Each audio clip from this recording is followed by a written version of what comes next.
한 여자 전도사님이 물었다. 4주 동안 강의를 들으면서 궁금한 것이 있어요.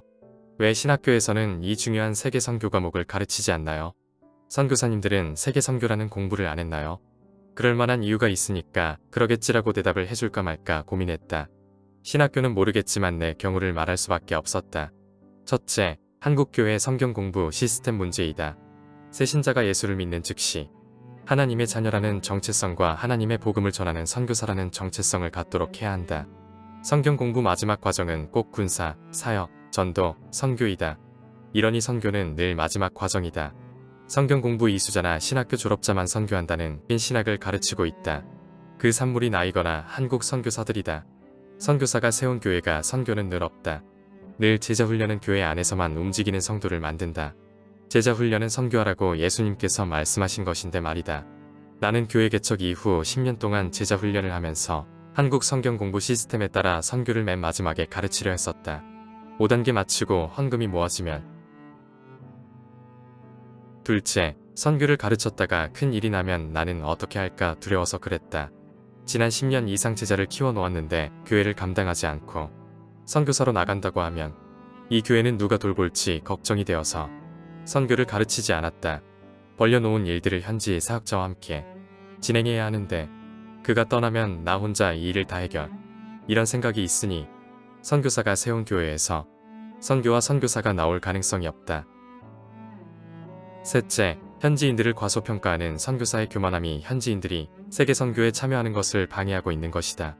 선교를 성령님께서 하시는 일이라고 선교사들은 늘 생각하고 사역하지만 현지인들에게는 그 성령님께서 함께 일하지 않을 것이라고 과소평가하고 있을 때 현지 교회의 선교라는 단어는 소개되지 않는다는 것을 교회에서 발견했다. 선교사인 내가 선교하러 왔다가 오히려 성령님께 선교당하고 있다는 것을 늘 발견하지 못했을 때 현지 교회는 선교에 참여할 기회가 없다. 넷째, 선교사가 인류 역사의 시작과 끝을 모를 때 선교사는 선교를 현지 성도들에게 절대로 말할 수 없는 단어이다. 인류 역사는 하나님의 구원 역사 안에서 하나님의 손에 의해 만들어져 왔다. 하나님의 구원 역사는 무엇인가? 인류를 예수로 구원하시고 인류가 예수를 만나게 하시고 인류가 하나님께 예배하도록 세계 역사는 지금까지 이어왔고 세계 역사는 앞으로 이어갈 것이다. 마태복음 24장 14절에서 말씀하지 않는가? 예수님이 다시 오실 때 인류 역사는 끝이 난다. 언제 오시는가? 모든 족속이 복음을 듣는 때 오신다. 결론은 한 가지다. 선교로 인류 역사의 끝은 온다. 선교와 종말은 그래서 연결된다. 종말론이 없는 교회와 선교사는 선교보다 늘 이 땅에 자기들의 성을 세우는 데 초점이 맞춰져 있다. 나처럼 선교사인 나도 이런 생각 때문에 성도들에게 세계 선교라는 단어를 성도들이 모르게 숨겨놓았던 것이다. 다 선교사로 떠나면 단기 선교팀이 왔을 때 텅텅 빈 교회를 보여주기 부끄러워서 일단 교회를 꽉꽉 채우려 했었다. 인원과 물질이 여유 있을 때 선교를 생각해보고 선교 보고하기 좋게 그 중에 하나씩 뽑아서 선교사로 보내려는 보대나는 일을 구상 중이었다. 이런 나에게 성령님께서 찾아오셔서 뒤통수를 발로 세게 차셨다.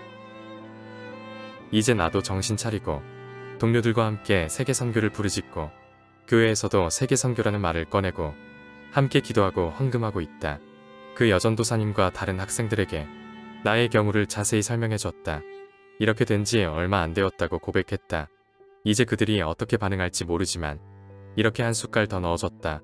여러분이 세계 선교를 공부하는 것도 중요하지만 실천하지 않고 함께 모여 세계 선교를 위해 기도하지 않으면 여러분들의 제자들도 똑같이 질문할 겁니다. 전도사님은 세계 선교를 배워놓고 우리에게 선교를 말하지 않아요? 라고요.